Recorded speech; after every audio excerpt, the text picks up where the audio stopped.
어느 선교사께서 비행기를 타고 여행을 가는 중에 스튜디오스를 불렀대요.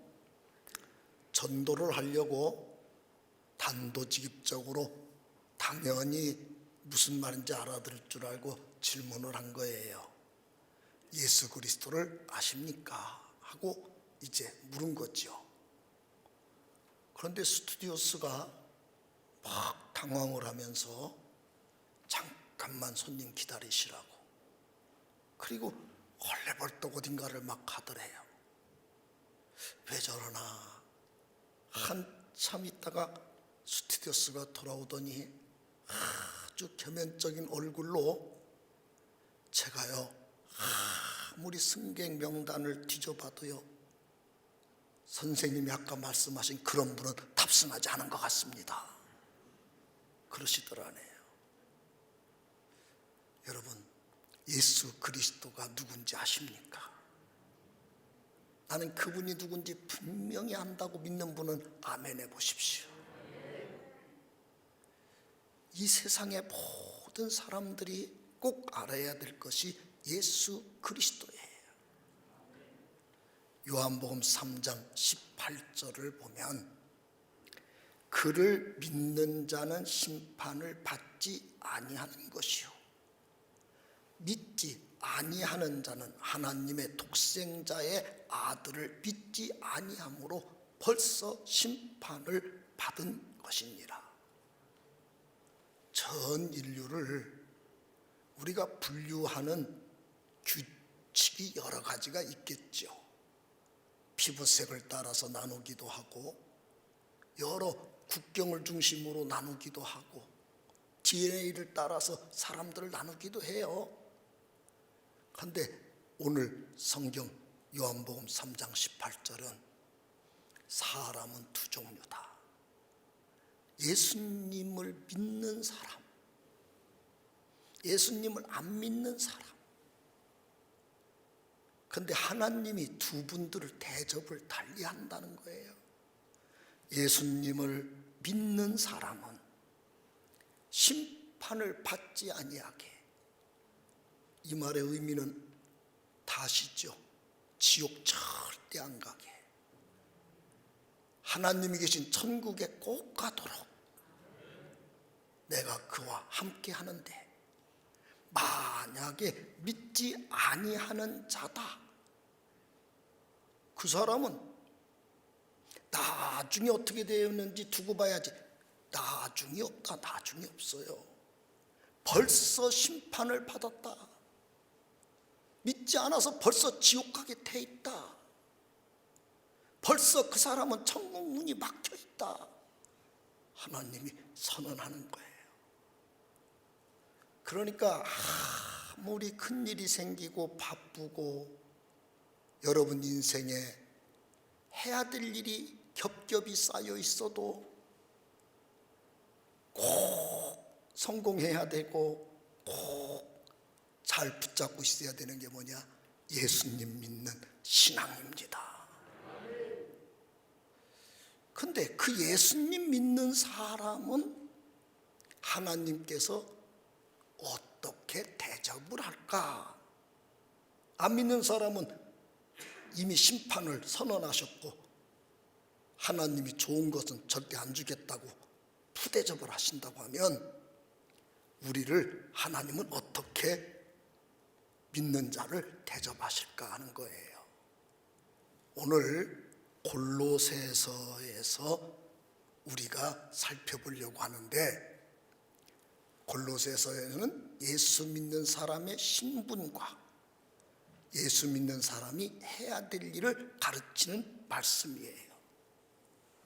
골로새서는 바울이 감옥에 계실 때 골로새 교회를 대상으로 가지는 못하시고 편지를 써서 보내주는 형태로 기록된 하나님의 말씀으로 그때 쓴 편지를 옥중서신이라고 그럽니다. 여러 권의 옥중서신 중에 한 권이 골로새입니다. 그럼 골로새라고 하는 교회는 누가 세웠을까요? 바울이 3차 전도 여행 교회의 동역자로 활동하던 에바브라가 전도를 해서 세운 교회가 골로새 교회인데, 동서고금을 통틀어서 교회가 세워지면 순수한 하나님 믿는 사람들만 모여서 신앙생활로 정말 빛으로 소금으로 무장들을 하고 세상에 나가서 빛을 발하고 썩지 않는 것을 썩지 않게 하는 하나의 미랄들로 교회가 아름답게 반짝반짝 빛나지는 않았어요.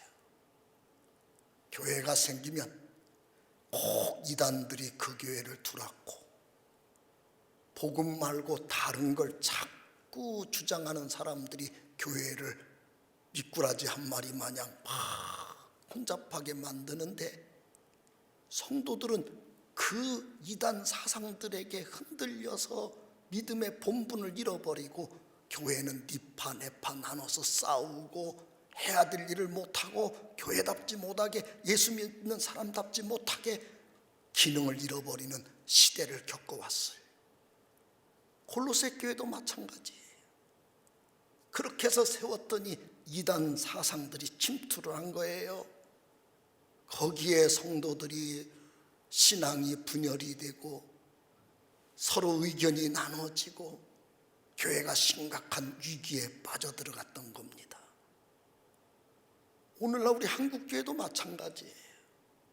서로 예수 안에서는 하나 돼야 되는데, 성경 말씀 중심으로 한 덩어리가 돼야 되는데, 이런 논리 저런 주장, 이런 입장 저런 입장을 가지고 서로 상대를 비방하고 정죄하고 판단하고 교회가 분열 위기에 빠지고, 그래서 사회의 지탄을 받고, 지금도 마찬가지 우리 한국교회도 더더군다나 코로나 이후로 더 극한 모습을 갖고 있어요.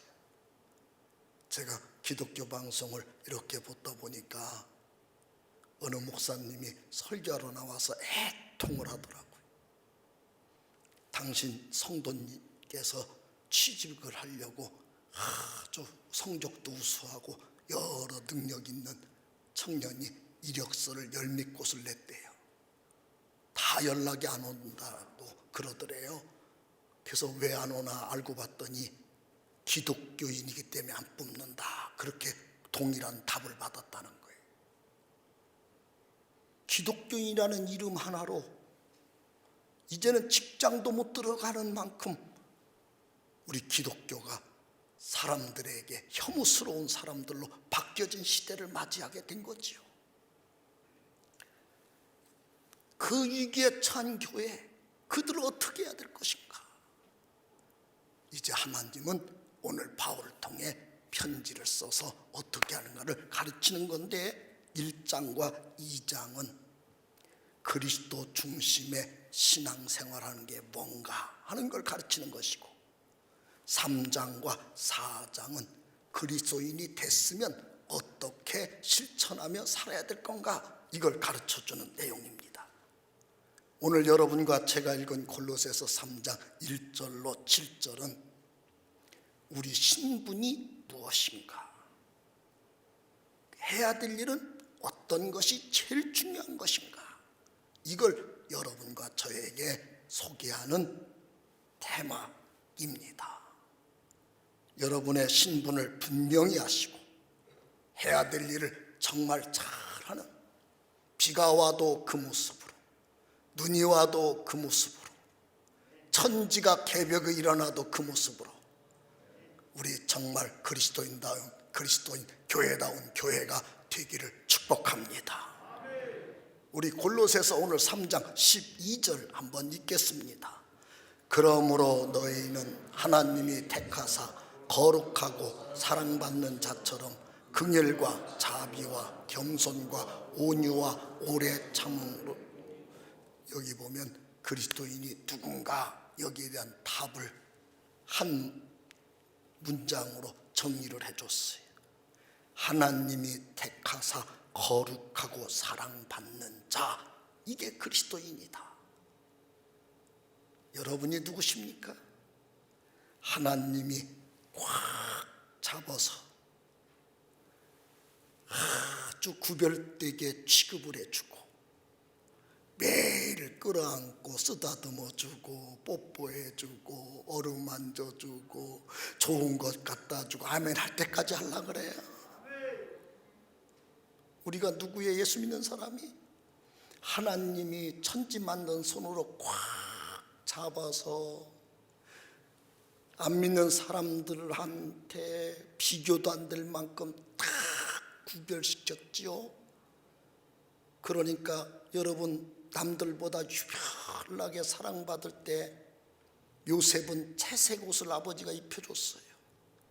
하나님이 특별한 옷들로 우리를 입히고 먹이고 구별시켜서 사랑받게 했다는 말은 쓰다듬어주고 뽀뽀해주고 어루만져주고 그러면 필요한 거 또 갖다 주고 저거 그러면 얼른 갖다 주고. 여러분은 하나님이 택한 사랑받는 자, 이게 그리스도인이에요. 그래서 요한복음 1장 12절에는 영접하는 자, 곧 그 이름을 믿는 자들에게는 하나님의 자녀가 되는 권세가 이미 임했다. 예수 믿는 사람 누구예요? 하나님이 자녀로 복주고 복주고 복주는 사람. 이게 여러분과 저입니다. 한번 우리 당당하게 여러분 신분을 알았으니까 한번 외쳐봅시다. 나는 하나님이 아버지시다.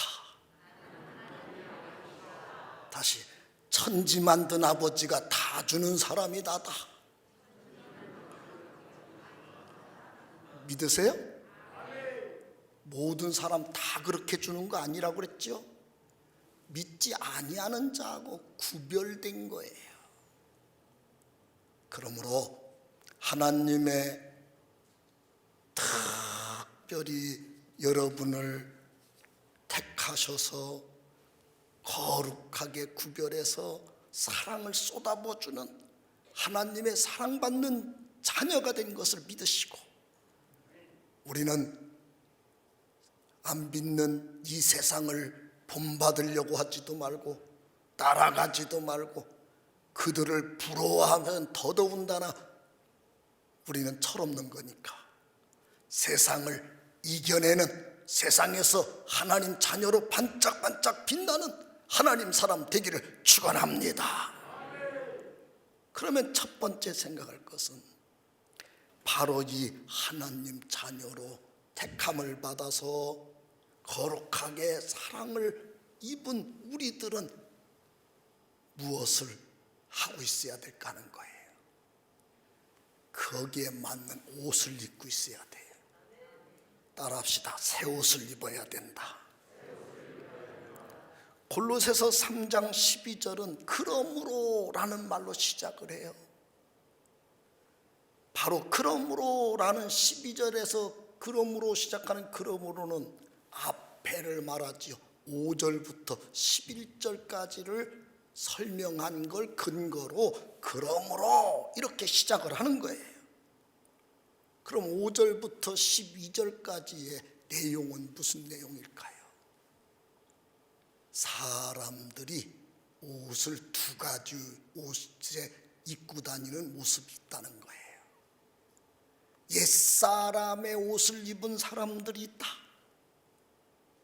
옛사람이 입은 옷들은 땅의 지체를 중요시 여기는 옷들인데 이 옷은 더러운 옷이다. 헌 옷이다. 이 옷을 그리스도인들은 빨리 벗어버려야 된다. 그리고 우리는 새 사람이라고 하는 성도 옷을 빨리 입고 나는 하나님이 사랑해주는 새 옷 입은 새 사람이다. 이렇게 무장을 하고 있어야 된다는 거예요. 다시 한번 골로새서 3장 12절을 다시 읽겠어요. 그러므로 너희는 하나님이 택하사 거룩하고 사랑받는 자처럼 긍휼과 자비와 겸손과 온유와 오래 참음을 옷 입고, 바로 우리가 입는 이 새 옷, 새 사람이 된 옷은 뭘 입은 것이 새 옷이냐? 여기 보면 긍휼, 자비, 겸손, 온유, 오래 참음이라고 하는 옷을 딱 입고 있어야 된다는 거예요. 긍휼과 자비는 여러분이 여러분 모습에서 표현하는 표현 행동을 말해요. 남을 정죄하고 남의 걸 욕심을 내고 남에게 해를 가하고 남에게 비판을 하고 남에게 미움을 선사하고 그런 모습이 아닌 거예요. 그건 옛사람들, 더러운 빨리 벗을 옷 입은 사람들이 그것 때문에 이 속이 이글이글 타고 있는 거예요. 나는 누구를 절대 용서 안 할 거야. 내가 반드시 너를 악으로 갚아주겠어. 두고 봐. 여기에 분노가, 미움이, 살인의 의지가 활활 타고 있는 거예요. 이건 옛사람 옷이에요. 이제 명절 덕담들 많이 하고 또 서로 세배도 나누고, 코로나 때문에 또 가족이 못 모인 가족들도 있지만 우리가 그렇게 명절을 보냈는데, 지금 여러분 마음속에 사랑만 이글이글 막 더 내가 나눠줬어야 되는데, 더 좋은 것 줬어야 되는데, 그런 죽어도 더 목마른 사랑이 타고 있어요. 아주 이번에도 와서 5장을 뒤집고 갔지. 너 두고 봐. 내가 절대 용서 안 할 거야. 미움이, 분노가 타고 있어요. 새 옷 입어야 돼. 사랑의 옷을 입으셔야 돼. 겸손, 온유, 오래 참음이라는 건 자신의 마음 관리를 말하는 거예요. 겸손이라는 건 자신에 대해서 자족을 하고 만족하는 마음이에요. 교만은 남들에게 굴림을 해야 속이 풀리는 게 교만이에요. 겸손은 아유, 나 정도가 그 정도 대접받았으면 됐어. 내가 그 정도로 사는 건 감사할 일이야.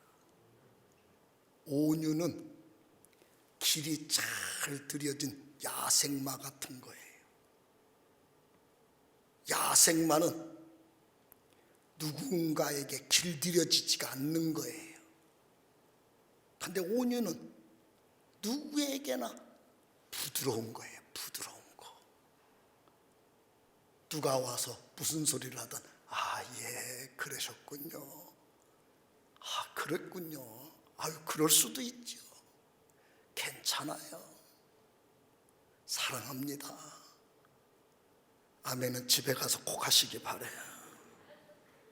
오래 참으면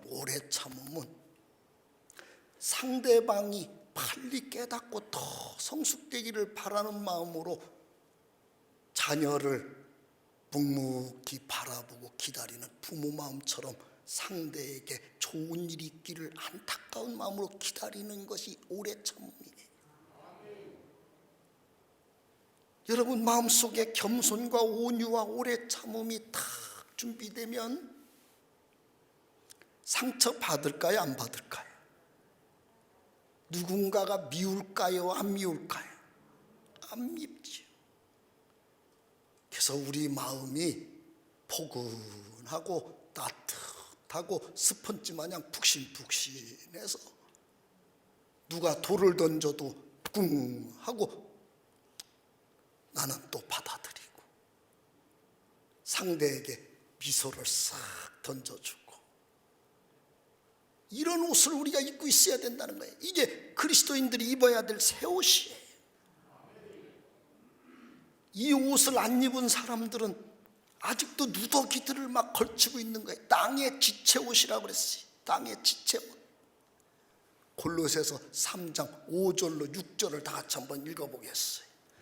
그러므로 땅에 있는 지체를 죽이라. 곧 음란과 부정과 사욕과 악한 정욕과 탐심이니 탐심은 우상 숭배니라. 이것들로 말미암아 하나님의 진노가 임하느니라. 이 옷을 안 입은 누더기 헌 옷, 옛성품의 옷을 입은 사람들은 속에 뭐가 들어간 거예요? 아주 음란한 게 꽉 들어있는 거예요. 부정이 들어있고, 자기 욕심 채우기 위해서는 무슨 짓이든 하겠다고 하는 의지가 활활 타고 있는 거예요. 악한 정욕, 남의 걸 어떻게 해서도 다 뺏어서 내 걸 만들어야 되는 아주 나쁜 신을 섬기는 것 같은 못된 목표가 이 사람 속에는 꽉 자리 잡고 있는 거예요. 사람이 온유한 것과 이 미움, 탐심, 악한 정욕 이런 것들이 꽉 차 있는 사람의 생활 태도는 어떻게 차이가 날까요? 온유하고 겸손하고 오래 참음 있는 분들은 사람이 누구나 다 목표가 있을 거 아니겠어요? 갖고 싶은 게 있겠잖아요. 그러면 이분들은 하나님께 기도 먼저 하는 거예요. 그리고 그 일이 나에게 이루어질 때까지 주변 사람들과 함께 소통하며 사랑하며 될 때까지 노력하고 애쓰고 수고해서 선한 방법으로 그 목표를 다다를 때까지 참아내고 견뎌내고 싸워가고 이겨가면서 그 목표를 들 때까지 하나님 의지하며 가는 거예요. 근데 이 나쁜 누더기 옷 입은 사람들은 어떻게 하겠어요? 이 과정이 싫은 거예요. 과정이 싫어요. 참는 것도 싫고 힘든 것도 싫고 노력하는 것도 싫고, 그래서 남의 것만 보면 저거 내 거 만들어야지, 저 사람 죽여버리면 되겠구나, 그래서 해를 가하는 거예요. 뺏으면 되지 뭐. 사기를 치고 공갈을 해서 뺏어버리는 거예요. 이 누더기 옷을 입고 있는 사람들은 그러므로 항상 주변 사람에게 피해를 줄 생각을 하는 거예요. 새 옷 입은 사람들은 항상 주변 사람들과 사랑을 나누면서 큰 목표를 이루기 위해 땀을 흘리고 애를 쓰고 수고하며 기도하며 하나님 의지하고 가는 거예요. 자, 한번 옆 사람 좀 이렇게 쳐다보세요. 오늘도 누더기를 더럽게 너덜너덜하게 입고 와가지고 눈이 번쩍번쩍거리면서 하나님 그런 것도 안 주고 막 신경질이 나가지고 지금 그런 분이신가? 아니면 새 옷 착 갈아입고 와가지고 힘들어도 참아내고 다 목표를 가지고 기도하면서 한 발짝 한 발짝 애쓰고 수고하고 살아가시는 그 모습이 반짝반짝 멋있게 빛나는가? 옆 사람이 반짝반짝 빛나는 분만 아멘 해보세요.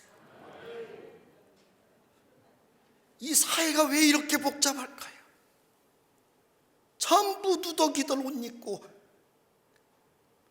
욕망에 사로잡혀가지고 과정과 절차를 무시하고 어떤 수단 방법을 동원해서든 본인들 마음에 가져야 되겠다면 갖는 거예요.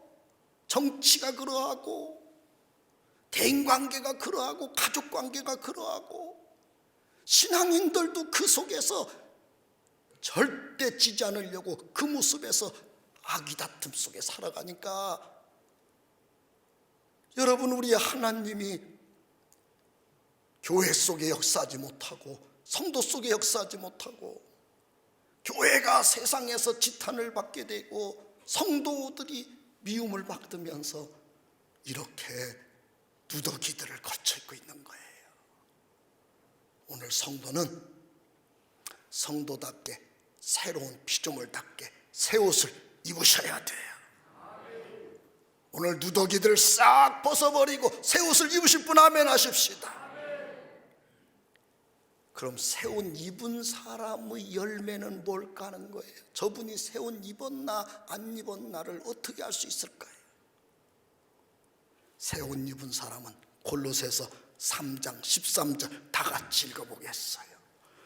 누가 누구에게 불만이 있거든 서로 용납하여 피차 용서하되 주께서 너희를 용서하신 것 같이 너희도 그리하고. 14절 이 모든 것 위에 사랑을 더하라. 이는 온전하게 매는 띠니라. 진짜 새 옷 입은 사람은요, 두 가지가 그 사람 열매로 나오는 거예요. 용서, 사랑.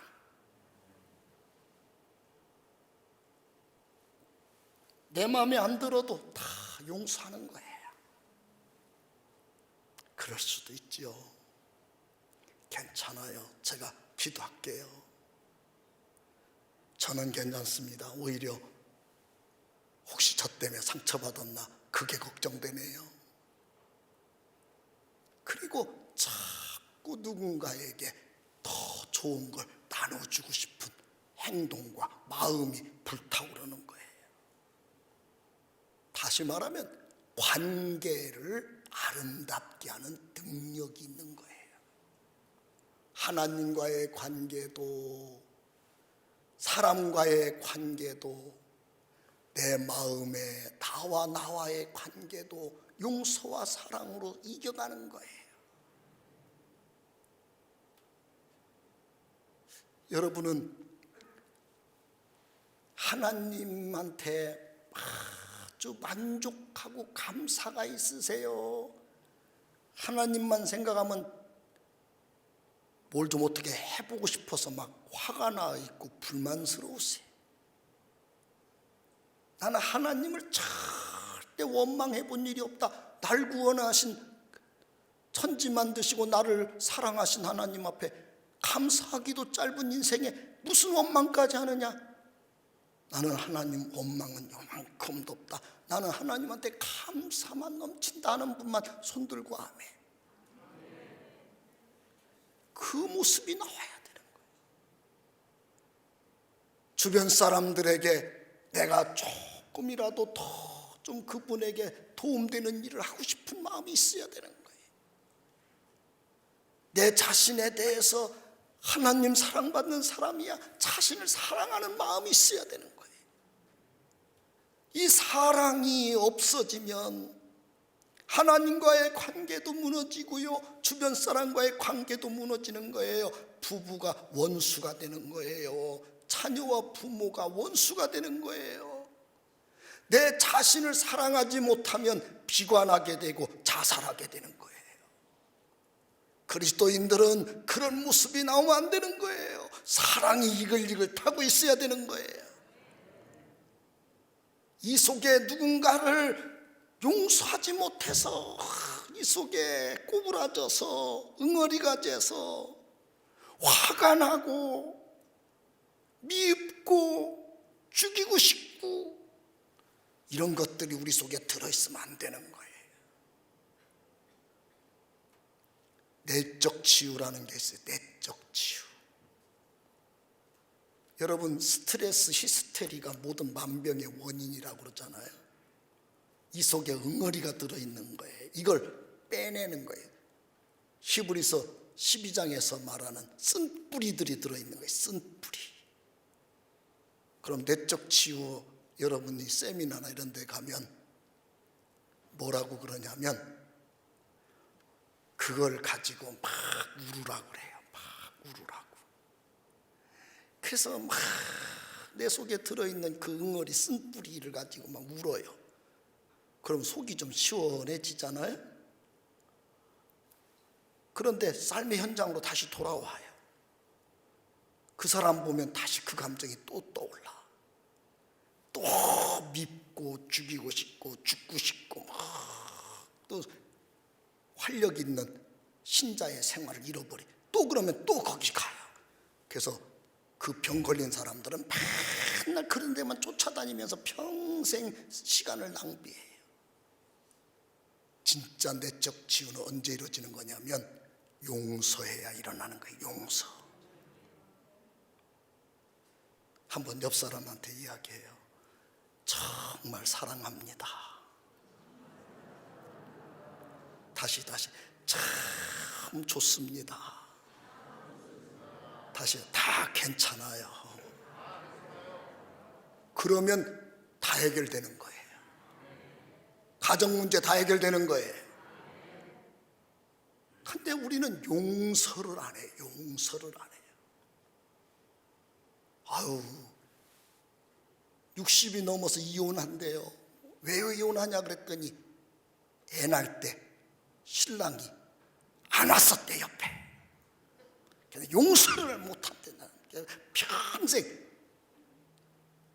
모든 걸 끝나고 정년 은퇴할 때 이혼하려고 평생 벼르고 있었대. 그래서 이혼한대. 어이, 그 믿음 좋은 권사님이, 그렇게 인자한 권사님이 그 속에 평생 이 응어리를 안고 사신 거예요. 이 응어리가 있었으니 얼마나 불행했겠어요. 용서해야지. 오늘 집에 가시거들랑 부부, 자녀 모두 꼭 한마디씩 해요. 괜찮아. 사랑해. 어쩜 이렇게 응어리 갖고 살기로 맹세한 사람들 마냥 연습 한번 해봐요. 괜찮아. 사랑해요. 다 용서합니다. 할렐루야. 이게 새 옷 입은 성도 모습에서 매일 나와야 되는 모습인 거예요. 자, 이걸 못할 때 하나님은 어떻게 생각하는지 마태복음 5장 44절 다 같이 한번 보시겠어요? 너희에게 이르노니 너희 원수를 사랑하며 너희를 핍박하는 자를 위하여 기도하라. 우리는 이렇게 말하고 싶을 때가 많아요. 어지간해야 내가 용서를 하지요. 그것만 생각하면 잠도 안 와요. 그것만 생각하면 피가 거꾸로 돌아요. 죽이자는 걸 감사해야 돼요. 나는 그것만 생각하면요, 내 인생이 그것 때문에 무너진 거거든요. 그래서 병들은 거예요. 그래서 지금 인생이 불행한 거예요. 하나님은요, 원수까지도 사랑으로 풀어내야 된대. 막 나를 핍박하는 사람까지도 기도하면서 사랑으로 풀어내야 된대요. 사랑을 가지면 허다한 죄가 다 없어지고 여러분 마음이 천국으로 바뀌면서 모든 문제가 풀려지는 거예요. 정말 하나님 사람은 사랑과 용서가 나와야 돼요. 사랑과 용서가 콸콸 쏟아지기를 바랍니다. 그럼 마지막으로요, 하나님 사랑받은 새 옷 입은 하나님 앞에서 그 새 옷 입어서 사랑과 용서가 콸콸 쏟아진 성도는 어떻게 하면 될까? 그래, 맞아, 오늘부터 사랑만 하고 용서만 해야지. 결심 물론 중요해요. 근데 여러분을 너무 믿으면 안 돼요. 여러분은 그렇게 훌륭하지가 않아요. 우리 속에 마약이 한 방울만 뚝 떨어지면요, 하나님이 그 에덴 동산을 주고 그 사랑을 쏟아부어주고 다 줬는데도 마귀가 던지는 말 한마디, 마약 한 방울 뚝 먹으니까요, 부인 때문에 내 인생 망했다고 이래가지고 천국을 다 잃어버리고 에덴 동산을 다 뺏기고 가시엉겅퀴 인생으로, 지옥 인생으로 인생이 바뀐 게 인간이에요. 여러분은 그렇게 맘만 먹으면 다 할 수 있는 능력자들이 아니에요. 우리는 어떻게 해야 될까요? 골로새 3장 15절 읽어보겠습니다. 그리스도의 평강이 너희 마음을 주장하게 하라. 너희는 평강을 위하여 한 몸으로 부르심을 받았으니 너희는 또한 감사하는 자가 되라. 내 속에 뭐가 들어와야 되는 거예요. 뭐가 들어와야 돼요. 그게 뭐예요? 그리스도의 평강이 내 속에 들어와야, 성령의 능력이 내 속에 들어와야, 성령의 은혜가 내 속에 들어와야, 하나님의 은혜가 내 속에 들어와야 나는 하나님 사람처럼 살 수 있어요. 하나님 은혜가 내 속에 들어와 있어서 하나님 사람처럼 살다가도 하나님의 성령을 소멸시키고 근심시키면서 다시 마귀의 마약 한 방울이 뚝 떨어지면 하루아침에 여러분은 돌변하는 거예요. 미움이 다시 살아나고, 음란이 다시 살아나고, 부정이 다시 살아나고, 악한 정욕이 살아나고, 탐심이 이글거려서 누군가를 해를 끼치고 싶고, 죽이고 싶고, 뺏고 싶고, 못된 일을 다 하고 싶은 마음으로 이글거리는 거예요. 마귀는 여러분 속에다 이 마약을 넣으려고 우는 사자처럼 지금 얼마나 노력하는지 몰라요. 가만히 있어도 마귀는 너에게서 떠난다고 하나님은 한 번도 말한 일이 없어요. 대적해야 된다는 거예요. 전신갑주를 입어야 되는 거예요. 성령의 충만함을 받아야 되는 거예요. 그것은 내가 하나님 앞에 예배드리고 기도하고 매일마다 말씀을 묵상하고 하나님을 의지할 때 그 성령의 역사가 임하는 거예요. 성령이 충만한 자리를 날마다 사모하셔서 마귀가 일곱 길로 떠나가기를 축원합니다. 오늘도 그 성령 충만함을 받고 가기를 축원합니다. 골로새서 3장 16절 읽어보십시다. 그리스도의 말씀이 너희 속에 풍성히 거하여 모든 지혜로 피차 가르치며 권면하고 시와 찬송과 신령한 노래를 부르며 감사하는 마음으로 하나님을 찬양하고. 골로새 교회에게 지금 하나님이 주는 말씀이에요. 성도들은 교회에 모여서 서로 양육을 받아야 돼요. 하나님 앞에 예배를 통해서 하나님을 의지하는 생활이 열려야 돼요. 여러분, 하나님 자녀된 우리들을 하나님이 천국 데리고 가시는 하나님이 그냥 가만히 있다 죽으면 데리고 가면 되지. 왜 하나님은 십자가를 통해서 피로 값주고 교회를 세우고 중매쟁이로 목사님들을 세우고 여러분들에게 힘들게 직분을 주고 왜 매주마다 예배드리게 하고 하나님은 이런 절차를 우리에게 만들어줬을까요? 여러분은 주님 오실 때까지 교회를 통해서 무건세를 이겨내야 되고 천국 열쇠를 거머쥐어야 되고 날마다 하나님 앞에 예배할 때마다 이 하나님의 은혜를 주셔야 마귀를 이길 수 있고 승리할 수 있기 때문에 하나님 역사하는 거예요. 그래서 교회를 통해서 예배와 양육을 통해서 또 깨닫고 변화되고 또 새로워지고 또 회개하고 또 새로워지고 주님 올 때까지 이 과정을 거쳐야 하나님이 정말 사랑하여 택하여 거룩하게 한 하나님 자녀로 주님 만날 때까지 승리할 수 있습니다. 우리 주님 오실 때까지 새 옷만 입고 누더기를 날마다 벗어버리고 하나님 은혜와 사랑 속에서 행복하고 이웃을 사랑하고 용서하며 신자답게 멋있게 질병도 이기고 마귀도 이기는 예수쟁이 되기를 주의 이름으로 축원합니다. 그런 가정이 되기를 원하면 아멘 하십시다. 그런 인생으로 열리기를 소망하면 아멘 하십시다. 기도하겠습니다.